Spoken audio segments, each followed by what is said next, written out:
हर हर महादेव सभी प्रिय दर्शकों को। वीडियो की शुरुआत हो रही है अतरंगी से दिखने वाले द्रव्य मिश्रण से। देखने में बेशक ही अजीब किंतु बेहद चमत्कारी प्रभाव इसके होते हैं। खैर, इसके बारे में तो आप कुछ देर में जान ही जाएंगे। तो दिन की शुरुआत हुई ब्रह्म मुहूर्त में तांबे के पात्र में रखे समशीतोष्ण जल को ग्रहण करते हुए। अब पैदल यात्रा हेतु जाने का विचार तो हम पूर्णतया त्याग चुके थे, क्योंकि हल्का ज्वर महसूस कर पा रहे थे और हम नहीं चाहते थे कि किसी भी कारणवश हमारा पित्त दोष बढ़े। अतः सुबह का समय व्यतीत करने हेतु आज करेंगे बालों में तेल की मालिश, जिसके लिए विशिष्ट मिश्रण हम तैयार करेंगे नीम व प्याज के तेल का, जो कि दोनों ही अपने आप में चमत्कारी गुणों से भरपूर हैं। दोनों ही तरल अवस्था में आता है, इन्हें गर्म करने की कोई आवश्यकता हमें महसूस नहीं हो रही थी। अतः मिश्रण की मालिश बिल्कुल हल्के हाथों से अपने सिर के बालों व दाढ़ी में कर लेते हैं, ताकि इनका रूखापन थोड़ा सा चला जाए। अब इतनी खूबसूरत सुबह को व्यतीत करना चाहते थे हम थोड़े से काढ़े के साथ, ताकि गले को भी कुछ आराम मिल सके। अतः अपना अदरक, काली मिर्च व गिलोय का काढ़ा बनना रख देते हैं। अब जब तक यह मिश्रण उबल कर तैयार हो रहा है, हम कुछ देर व्यतीत करते हैं हमारे प्यारे पेड़ पौधों के बीच, जो कि हमें अक्सर अपनेपन का आभास करवाते हैं। तब तक हमारा काढ़ा बनकर लगभग तैयार हो चुका था, तो आकर उसे संभालते हैं। इतने में ही आ जाता है संदीप सुबह सुबह दूध लेकर। काढ़ा खत्म ही किया था कि तब तक हमारा प्यारा मोहित भी उठ चुका था, और उठते ही चाय के प्रति इसकी व्याकुलता देखते ही बनती है। खैर, चाय से किसे प्यार नहीं है आज के समय में।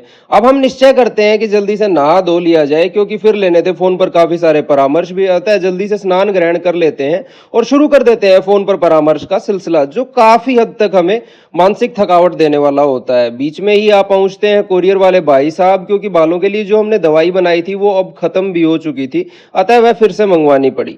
अब पूरी दोपहर सुस्ताते हुए हमने व्यतीत की, क्योंकि तबीयत अभी कुछ खास ठीक हमें महसूस हो नहीं रही थी। और शाम की शुरुआत करते हैं एक बेहतरीन चाय के साथ।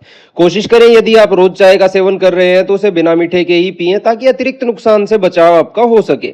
शाम को फिर से आप पहुंचते हैं कोरियर वाले भाई साहब एक और दवाइयों का बड़ा सा डिब्बा लिए, तो उसे भी हम जल्दी से घर के अंदर पहुंचाने का कार्य कर लेते हैं। अब घर का काफी सारा सामान खत्म हो चुका था और साथ में सब्जियां आदि भी लानी थी, और तबीयत पहले से थोड़ी बेहतर मालूम पड़ रही थी। अतः निकल जाते हैं हम खरीदारी करने के लिए। अपने दुपहिया वाहन की यात्रा हमेशा ही हमें आनंद के सागर में गहरे गोते लगाने पर विवश कर देती है, और शहर की ये सजावट तो आप सब जानते ही हैं, इस समय अति मनमोहक हमें मालूम पड़ती है। अब आपको याद होगा कि कुछ शादी समारोह आदि में हिस्सा लेने के लिए हमने नए कुर्ता पजामा बनवाए थे, लेकिन उनमें कुछ कमी रह गई थी। बस वही लेने पहुंच जाते हैं सबसे पहले। अब यहां से निकल पड़ते हैं रिलायंस मार्ट की तरफ, जहां से काफी कुछ सामान हमें आज खरीदना था। तो सबसे पहले हमने यहां से लिया चने का सत्तू, जिसे हम सुबह के व्यायाम के बाद पी सकें।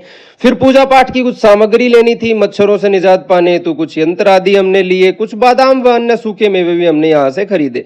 अब सारी खरीदारी होने के बाद जल्दी से भाई साहब के पास आ जाकर हिसाब किताब हम अपना करवा लेते हैं। यहाँ दुविधा यह रहती है कि यहाँ आपको अपना थैला खुद साथ लेकर आना होता है, वरना इसके लिए आपको अतिरिक्त पैसे भरने पड़ते हैं। अब यहां से हम सीधा निकल पड़ते हैं एक नई व्यायामशाला को देखने के लिए, जो कि 24 घंटे और 7 दिन खुली रहती है। शायद हमारे लिए इससे अच्छी बात कोई भी नहीं हो सकती है।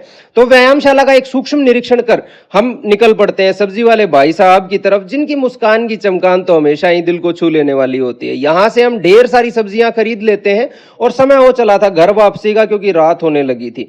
तो जल्दी से आ जाते हैं घर वापस, जहां कुछ देर बाद ही हमसे मिलने आ पहुंचते हैं दोनों ही प्रियजन, जो कि पिछले कुछ दिनों से हमारे यहाँ नहीं आ रहे थे, क्योंकि उन्हें काफी भय सता रहा था कि कहीं उन्हें खांसी जुकाम न हो जाए।